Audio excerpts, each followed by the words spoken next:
Morning guys, out here on Sanibel Island today, out in Ding Darling, for a few reasons. One, it is windy. We got some winds coming out of the northeast area, looking about 12 miles an hour. Not trying to recreate some of my recent adventures where I've had to fight tooth and nail with the wind and the waves, so I'm going to stay inside these mangrove, covers here. And also Ding has just recently opened back up, which is a blessing. Super thankful for that. But also it is cold now, Florida cold versus northeast or up north cold, but we're looking at 50-degree weather today. And as you can see, I got the hoodie on, got some sweatpants on, I'm a wuss. But this water's cold too, so I'm going to try to stay warm out here. And it is also very low tide. We got some obstacles today, we got some low tide action going on. It is going to work its way up as we go throughout the rest of this day, which is nice, but we're going to have to get creative for the initial first hour or so. Not everybody else out here on the water. There are a lot of people fishing along the drive today, but not a lot of people out here on the water, so which is nice. Kind of the game plan as far as what's going to happen today, what I'm going to try to have happen today. I've got my good old faithful artificial paddle. I do have my live or cut bait reel. I do have some frozen ladyfish still, but I brought my cast net just in case there's any bait floating around, and I have a good shot to be able to cast net something, especially with this low tide. That'll give me a shot to be able to either A, stand up in the kayak, or B, get out of the kayak to maybe get some live bait, whether it's mullet, greenbacks, whatever it may be. So we'll see if that opportunity presents itself. But very overcast, very cloudy, very gray kind of day. Typical winter day. And yeah, but it's a blessing to be out here. We'll see what the Lord's got in store for us. I've had some days like this in recent years where I have done amazingly well. I've caught some of the biggest redfish in my life on a cold day like this.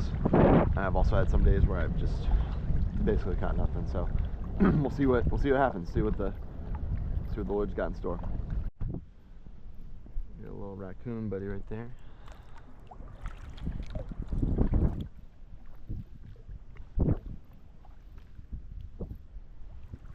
See, little guy.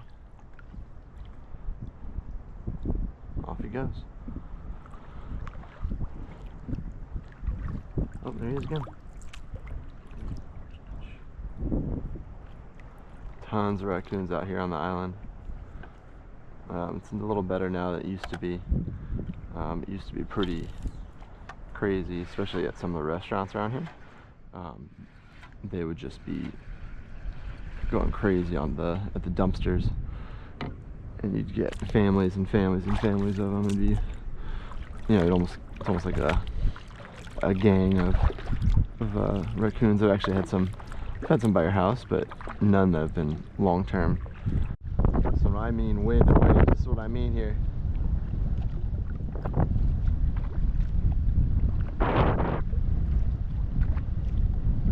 Pretty nasty out.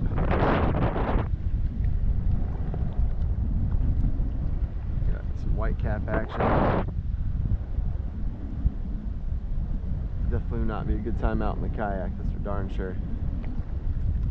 That's why I chose Ding Darling today, just because it is protected with the wind.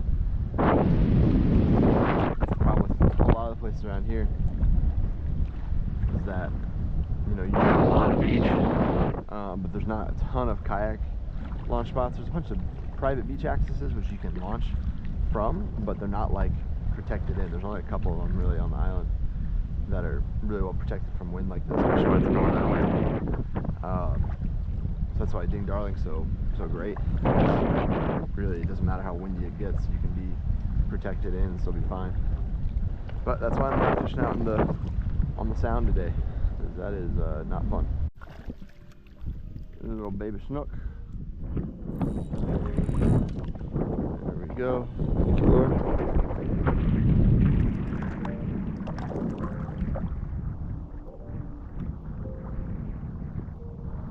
Just a little baby guy.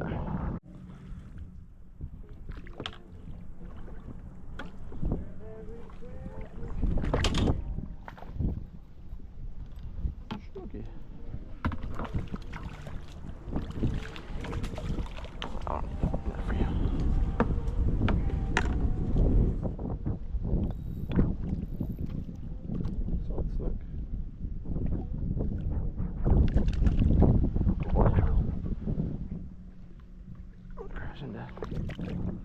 Crash into a mangrove. Yeah.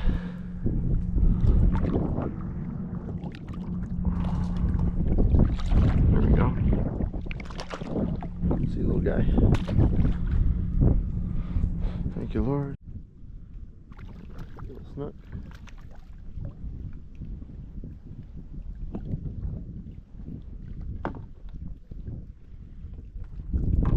Here we go, crashing into the mangrove.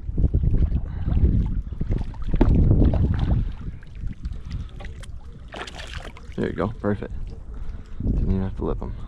Alright, so the second part of the video is going to be kind of like a tips and guide as far as how to fish during cold weather, especially when it's windy as well. So from the footage you guys just saw, obviously I didn't have the most success that day and struggled with the wind and trying to find where to go. And that's pretty common with winter fishing, especially when it gets to that colder temperature status there. And remember, with fishing, there's really no exact science to it. It's all more of like a likelihood thing. So these things I'm going to say, it's more about the likelihood of it happening in the wintertime. And so one of the first things you really got to find out, where are the fish? In the wintertime, definitely the volume, amount of fish decreases. But as you can see with this video, they're still out there. This is caught in really cold weather. I was actually having to wear sweatpants, and I was wearing my old football gloves from high school to fish because it was so cold that day. So depth is very important. Knowing how deep the water is when it's colder, fish tend to gravitate towards those deeper waters. So if you're fishing along docks, along mangroves, finding those deeper areas is important. That's where that last big redfish was, in that deeper water. This next one here, also along deep water.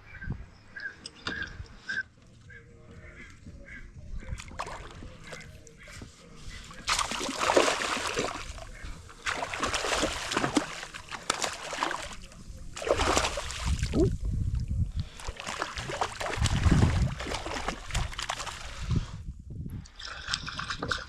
There we go. This wasn't my best footage. This was actually one of my first GoPro videos I ever made, so camera angle was pretty bad, but it was a good redfish. Again, deeper mangrove waters. So dock, again, deeper waters. So that really matters. Also, hiding from the wind, finding areas where the wind isn't affecting you while you're fishing. That's really important. You get a lot of cold fronts out of the north, so typically going on the south side of either an island or some sort of structure to hide is important. I tend to see a lot more redfish, and snook are hit or miss. They tend to travel away for a little bit during the wintertime, but we still get some here and there, and I've had some pretty good ones, even with the cold, this one included. But I feel like redfish are very common. Sheep's head, snook sometimes, but trout as well. Those tends to be the most common ones. So knowing where to go, what depth, and then finally what type of lures or bait.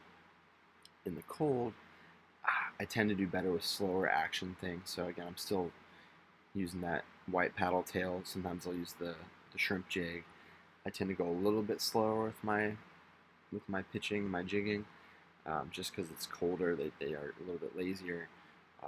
There are a lot of times where cut bait does really, really well. I've been having a lot of success with live shrimp recently, and so that's been doing really well. So again, it tends to be more of a slower fight than in the summertime, where I might speed up some of the casts and the releases there.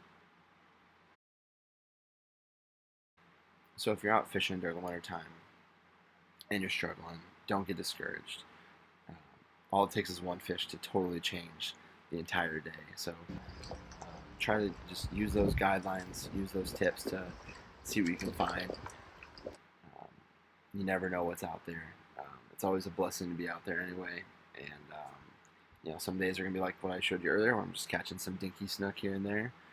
Other days I'm catching, redfish that I save in my photo album and look back and cherish for the rest of my life. But thank you guys so much for tuning in. I hope this helps. Hope you guys enjoyed it. A little bit different kind of a setup with today's video. But if you have any questions, don't forget to comment on on the channel, on the page. Don't forget to like and subscribe. And I will see you guys on the next video. God bless you guys. Have a great one. Peace, guys.